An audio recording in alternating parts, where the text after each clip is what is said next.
want to learn. I wish I knew how to. I wish I knew how to. I want to know. Wonder.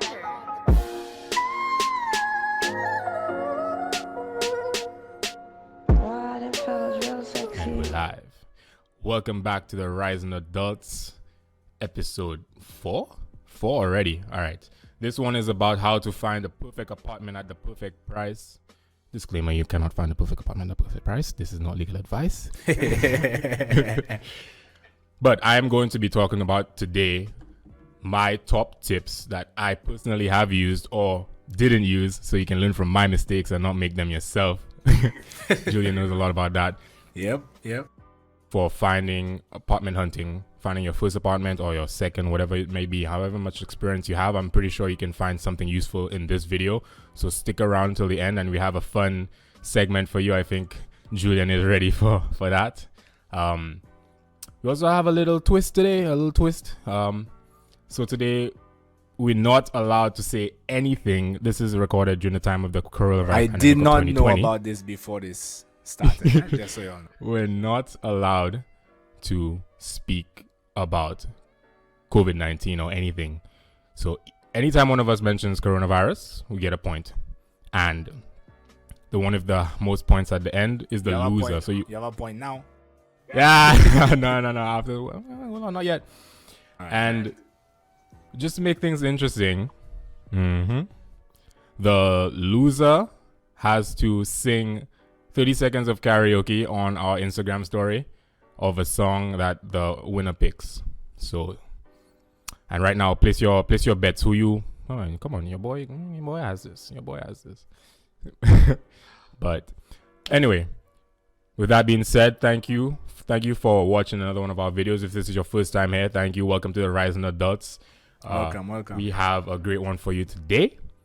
Make sure you hit that subscribe button right now. It helps us, rank high in the YouTube algorithm. More people will see it. It helps us eventually want to make a little bit of money on that video, So, and if it helps you, share it, obviously. Or if you know someone looking for an apartment right now and you help in this video, even if you don't need it, someone else might use it. So, with that being said, without any further ado, now let's get into the video. Actually start it. We'll actually start for real though. So, like I said, these are tips that I myself have used or I learned the hard way. And the first thing is setting your expectations and understanding what it is you want and what it is that you can expect going into apartment hunting. And I think the main thing I found is that there's sort of 3 main aspects that you kind of have to compromise on or try to maximize. There's your location, right? There's the amenities, and the third one, check my notes to make sure I'm not messing this one up. So you have cost, location, and features, right? So how much are you going to pay each month in rent? How far from your job or your school is the place? And what amenities does it have? Is there a bathhouse? Is there a pool house in there? Is there like a gym? Is it bare bones? Is that fine with you? You kind of have to figure out of those 3 things, which 2 are most important to you. Which one you can sacrifice the most on, because you might find a perfect apartment with all 3, but someone else found it before you and they're living there right now, and you're not gonna be able to get them out. Trust me. Do not people go who find and look perfect inside apartments. the person's window. yeah. The people who find perfect apartments rarely leave. So they're very hard to find on the open market. But usually you can kind of compromise on one or the other a little bit and end up with still a great apartment. Maybe it's not your dream apartment, but if cost is more important to you, if you kind of just starting out and saving, you're trying to save a little bit of money, and you can afford to, in terms of time wise, you can afford to maybe have a longer commute to work or school and save some money but have a nice apartment, or sometimes maybe you might pay a little bit more but be closer to work and save time, or you might have a nice apartment close to work but it'll cost you a pretty penny. So that's kind of the optimization, and it's up to you to kind of figure out what is important to you. So for me personally, when I first started working, obviously, cost can be one of the bigger drivers. So I was living in Harlem, in the city, and I was working in Westchester, which is about an hour commute every morning, and I was working at 6 o'clock in the morning. So that was kind of a big sacrifice for me. Now hold on. Which number apartment was that? That was number 8 or 10? Because I know you've been living at endless places over the last a short span, last 4 years. To me, every time I talk to you, you negotiating a new apartment or you're looking at or something. Right. Another reason you guys should be listening to what I'm saying now is because I have learned the hard way for all of these things by moving about 7 times in the last 3 years, and I'm not even exaggerating. I've been in about seven or 8 places in the past 3 years, just moving from school and work. And while it was tough on me, you should be happy because now I can share these tips with you, and you don't have to go through the same things I did. Like a crazy landlord that tries to teach you how to use a door like you've never unlocked a door before in your life, and they go through a 5 to 10 minute tutorial on how to unlock the door. And she made me go outside. That's our next video. That's our next video. How to do with your crazy landlord after you've messed up with our advice and still no. You won't have to go through this, but I did.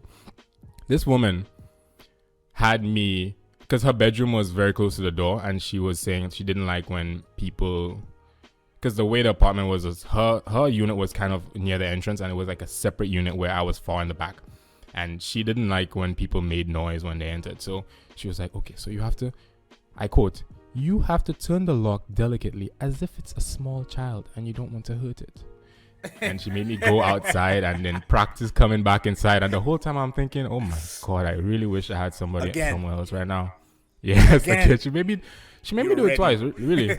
I must say though, I nailed it the second time, and and that's that. But yeah, so I've moved a few times, but it's helped me figure out. I really like the apartment I'm in right now. I mean, you see the view.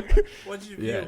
Look at we're not doing too bad for ourselves right now. So it's paid off, and now I can help others. So I appreciate that aspect. So make sure you are able to prioritize what's most important to you in terms of cost, location, and features. If it helps, make a list. Make 3 columns and make if you have non-negotiables, list them out. And when you're going through these apartments, make sure you're actually asking questions, trying to get information to see if this actually fits. I know for me personally, I've one of the many apartments I stayed in, I lived in one of them sight unseen. I just no.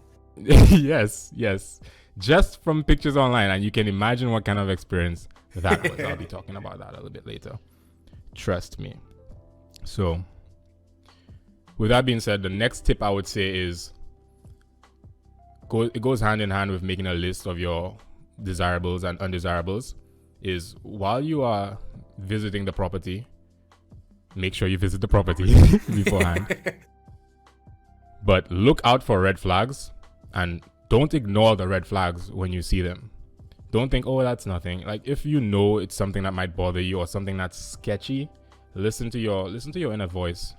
Because usually if something seems like it's up, especially with housing, you know how many different housing scams there are, or how many slumlords are out there. Just make sure if you catch a red flag, don't just brush it under the rug, because I know apartment hunting can be a tedious process, can be draining, and when you finally find a place that's available at a price you can afford, you kind of want to take it, jump in and just take it. Just, oh, finally, let me just, when can I move in? When can I sign? I know that's how I was. So, but if you see a place, trust me, it's not worth the trouble. So here's some example of red flags that I have seen myself. Now, this is gonna sound strange, but for a lot of people, a convenience of no credit or background check is appealing. You can get in quickly, you can sign right away without having to go through that process, or no application fee. Now, there doesn't always have to be an application fee, but think about the types of Red flag. Red flag, when you know red flag when you no see it. When you understand, say red flag mean no Right, go so- zone. think about the types of people who are forced to live in no credit, no background check apartments, right? So if you have good credit and you have no criminal history, nothing that would show up as a red flag in your background check, why not just get a better apartment, get the best apartment that your credit and your background will allow you to? Because especially if you have roommates, if you're gonna have roommates, think about the type of people you might be living with in the community, even if it's not in your direct apartment. You might know the person you're living with personally, but your neighbors, the other people on other floors might be, I don't want to say sketchy. So if you can avoid places with no credit or background check. Also, avoid places with plain language or unprofessional sounding leases, or in my case, no lease at all. Yes, I did have an apartment that I stayed in without signing an actual lease, which is a no-go. Now is that, can you also say that, well, you know what, if that person doesn't have a lease, then I can do what I want to? What about that? Right, that's the appeal. That's how I felt. I was like, oh, no lease? All right, I'll stay here, no problem. Silly person. Yeah, but you have to think about all the I guess we tend to be optimistic at times, and you see the positives easily, like, oh yeah, I'll be able to move out whenever I want. There's nobody telling me I can't play my music or have my pets or anything. It doesn't say that anywhere in writing. But also, you don't have protection. What if one day the person decides they want you out, or they will rent into you illegally and you get kicked out, right? You're on your ass. You're out on the street. So just protect yourself. Again, it's not worth it. It may seem good up front, but trust me, I've been burned before. And it's not worth it. So no credit background check, no lease. Another thing, if you can check sometimes on certain sites, you can see how long the post has been, like how long an apartment has been vacant. If it has been vacant for a long time and or it has a much lower price than other similarly spec apartments in the area, chances are something's up. Something's up. Now, Something's just up. You might. That's all choices he made, eh? Yo, sometimes money has to stretch. I'm just saying you can do it, but understand there are going to be consequences. Now, all this is kind of to protect you in this situation. And bonus tip, listen to me. Just get renter's insurance. Okay? Some places require you to get it. But if they don't, just get renter's insurance. It's $7 to $8. Mine is $8 a month. $8 a month. That's one Happy Meal. Well, one Burger King, whatever. That's a shot. But that's one, yeah. It's one shot if you go out. A Burger King. Yeah. So don't risk all your belongings. You can protect yourself from theft, fire, flood, whatever it might be. Trust me, it's worth it. Yeah. You want to protect your belongings. Let me tuck that in. Anyway, because this is true story. The sketchy apartment that I lived in, which was way cheaper than any other apartment. This was when I was in my first year at Syracuse, off campus. It was quite far from campus, but it looked good. The pictures looked good. It was newly renovated. Everything was okay with that. I didn't have any problems with the actual unit itself. Like, I didn't have leaky floors or plumbing issues. None of that all of that was fine. But I don't know if you've ever been to one of those neighborhoods or cities where you'll be walking down the street and it's all happy, all the birds are singing, it's chirping, it's bright outside, and you go one block too far and it's like, Red line. where am I? Yo, okay, you turning back like, no. But so I was living right on that edge of where it went from university life, like students housing, and then it was like the slums, deep ghetto. Like, all right. So again, I hadn't visited the apartment beforehand, so I didn't know that. But so these are all the things you look out for when you're doing your tour. Red flag. Red flag. Nah. But Red flag, you know, if you know a red flag when you no so, see it. long story short, the summer over that summer between I had the whole year was okay. It was fine. I had no problems. But the summer between my first year and my second year, the week before when we were first back at school, before classes opened, my apartment got broken into while we were home. Like it was like 5 o'clock in the morning. I don't know if they weren't expecting people to be back from. Yo, that's not funny, but just the fact that you say you ignored all the red flags and you're like, yo, while we're home, somebody broke in. Yeah, so this is what might happen to you if you ignore the red flags. But I'm not saying it will, I'm just saying it might. And it happened to me. I just remember I was asleep and I just heard like the loudest bang. And what apparently was the guy kicking in my roommate's door. And he was asleep too. But luckily when he saw my roommate, I don't know why he wasn't expecting someone there, but the persons, apparently there were two of them, they ran out after they kicked in his door and saw that there was someone home. So but by that time they had already stolen everything that was out in the living room. So I lost my laptop, my roommate lost his laptop, I lost my games, everything. That's when he learned that he needed renter's insurance. So get renter's insurance, especially if you're going to be living in a sketchy neighborhood with and ignoring red flags. At least cover your ass with renter's insurance. So that's the bonus tip. Another one. Or out? Hold on. One more. Last one. All right. Last one. This one's important. This one's the main one. This is the juicy one. This is the one you might not expect. Look for the newest built complex that's within your price range. Hopefully that's one that has been built within the past 2 years. Now this might sound counterintuitive. It might sound like that will be a pricey option, but it might be one of the easiest ways to maximize all three on your list. Usually newer apartments have newer features. They're more packed, more equipped. Secondly, if you can find one that's in your area, here's the trick. Here's what the last one is: the cost, right? Now this is what it comes down to. What people don't realize about newly built apartment complexes is that the property managers get a huge bonus based on the occupancy level within the first 2 years, because that's the hardest part of starting up in your apartment complex, is attracting new residents to come live in your place. So they really want new tenants because a lot of the units are vacant in those first 2 years, and it makes more sense for them to give you a little discount than for you to let you walk away empty-handed. So oftentimes you can get a really good apartment at a really good price if you are able to negotiate, because the advertised price is going to be up there, right, with the features and everything. But with this information, you can go and you can talk them down. I was able to talk my place down at least 10%. This is the unit I have right now. So after all those 7 apartments, all those failures, I'm really happy with where I am right now. And watching our negotiation video. Yes. So if you need tips for how to go about conducting, where to start with negotiation, we have a great video on that. It just happens to be right there. It pops up in the card. Yeah, click that one. It'll talk you through. We won't go into details here, but it'll talk you through how to set up, expectations on how to negotiate.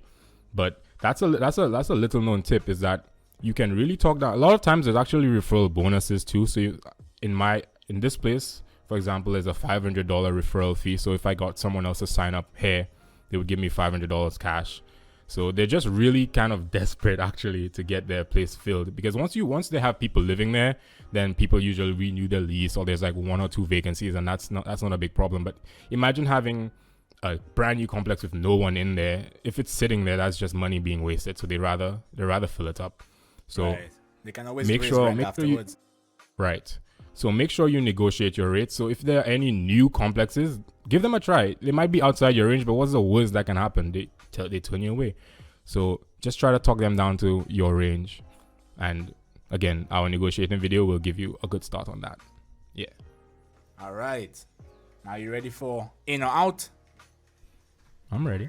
I have a special I have a special new apartment slash Hey. old apartment slash Hey. I should not have this apartment Ah. segment for y'all today. All right, now first thing,